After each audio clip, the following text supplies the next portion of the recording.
All right, well, today the Senate is expected to vote on the stimulus bill after President Obama took his push for the recovery plans to the nation's first-time press conference.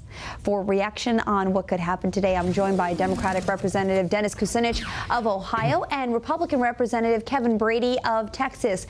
Good morning, gentlemen. Thank you so much for being here. Congressman Kucinich, let me start with you. The Senate is set to vote on the stimulus plan today.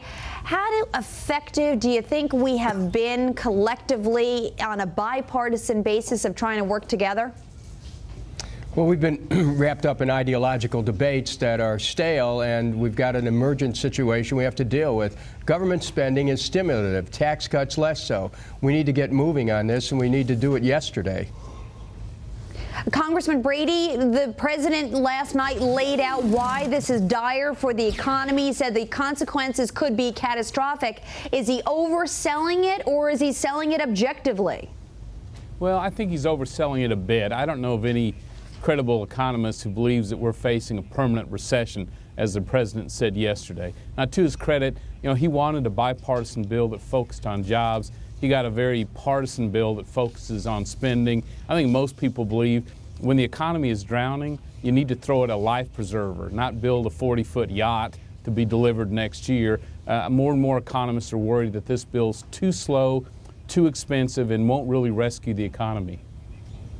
All right, gentlemen, let's switch gears for a moment, because as we speak, we're starting to get some of the speech that Treasury Secretary Timothy Geithner will give later on this morning at 11 a.m.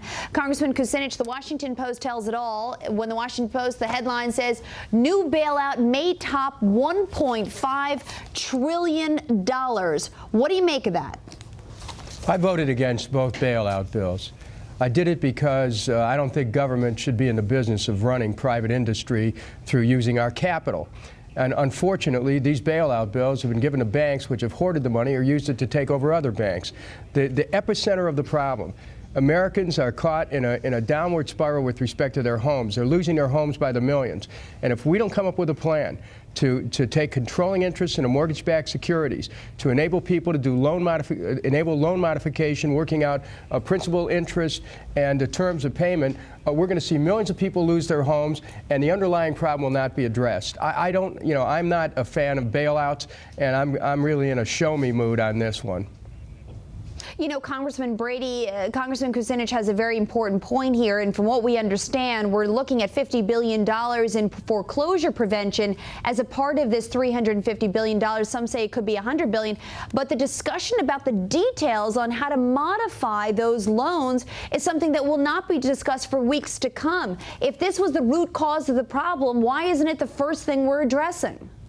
Well, I actually agree with Dennis on this. I think until we, A, force the bad bank loans to the surface and deal with them, and secondly, force the bad mortgages to the surface and actually deal with them, I don't think we're going to solve this crisis, of which we've already thrown more than $9 trillion at in the hopes to fix it. So, again, give us a plan that actually addresses that, and I think you'll see support for it. The plan, Congressman Kucinich, is very complicated, multi-tier, very similar to what the Fed chairman is doing right now by offering all these different facilities for different levels of assets. We understand that there may be another $100 billion of capital injections, although this time the banks will undergo a stress test. Does that give you any more comfort, or are you concerned, as the Congressional Budget Office showed, that perhaps our money is not being spent wisely? Well, it's not only a question of whether the money is being spent wisely or not. We have plenty of evidence that it's not. But we know that we still have a credit freeze. The banks are hoarding the money. They've used it to take over other banks or to fuel mergers and acquisitions.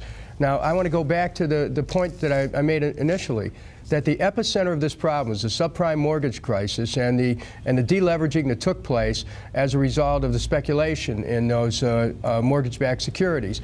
We need to keep Americans in their homes, and the only way we can do that is for the government to take a controlling interest in the mortgage-backed securities and then do the workouts and loan modifications. We cannot, quote, encourage the banks to loan money. They're not going to do it. We have to take a different approach, and while I'm certainly behind the administration on the stimulus, which should be, contrasted with the bailout. we really need to look at this whole thinking behind the bailout, because all we're doing is bailing out an economic system that has accelerated the wealth to the top and has kicked millions of Americans out of their jobs. It's primed the pump of the economy to get people back to work. Congressman Brady, we only have 30 seconds to go here. What do you want to hear the Treasury Secretary say today? You know, I think you ought to spell out more of the insurance program. I think there are investors back home in Texas, for example, who want to buy some of these bad loans, and I think the right insurance program could actually encourage them to do that. There are willing buyers of these bad loans. I'm not sure there's willing sellers at the market price, so I'm going to be listening to that portion.